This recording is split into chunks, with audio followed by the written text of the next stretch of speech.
नमस्कार, मी सागर चव्हाण. मी सध्या आहे ईशा नेत्रालयमध्ये. त्यांचे बरेच ब्रांचेस आहेत. पण इथे येण्याचं कारण म्हणजे मी माझ्या रुटीन चेकअपसाठी आलो. सेकंड रुटीन चेकअप आत्ताच पार पडलं. मी ईशा नेत्रालयमधून फेमटोलॅसिक ही ट्रीटमेंट केली. साधारणतः जो आपला चष्मा असतो तो चष्मा न वापरता चष्मा वापरण्यासारखं दिसावं यासाठी ही ट्रीटमेंट आहे. डॉक्टर सोनल शाह यांनी माझी ट्रीटमेंट केली.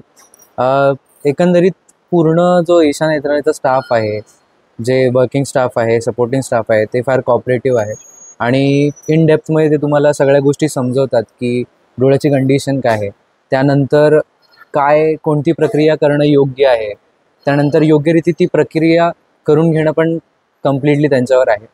इथपर्यंत मी कसा आलो तर डोळा हा फार क्रिटिकल भाग असतो. So when eyes are concern you have to go with someone who is like very experienced.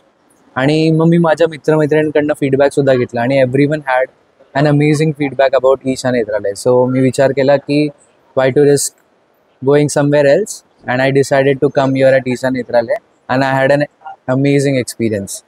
आता मी चष्मा न घालता बऱ्याचशा गोष्टी बघू शकतो. खूप छान वाटतं आणि या पूर्ण प्रोसेसमध्ये माझे काही मित्रही बनले इथे. लाईक सो फ्रेंडली स्टाफ आहे आणि तितकेच एक्सपिरियन्स ते आहे. सो जेव्हा when you go under surgery you don't have to worry a lot. So जेव्हा केव्हा तुम्ही विचार करत असाल तुमच्या डोळ्याची कोणती ट्रीटमेंट करण्याबद्दल किंवा तुम्हाला काही त्रास होत असेल तुमच्या डोळ्यामध्ये, मायनर टू मेजर काही असेल, तर तुम्ही नक्की ईशा नेत्रालयाला भेट देऊ शकता. त्यांचे सगळे कॉन्टॅक्ट डिटेल आता तुमच्यासमोर येऊन जाते. Thank you so much.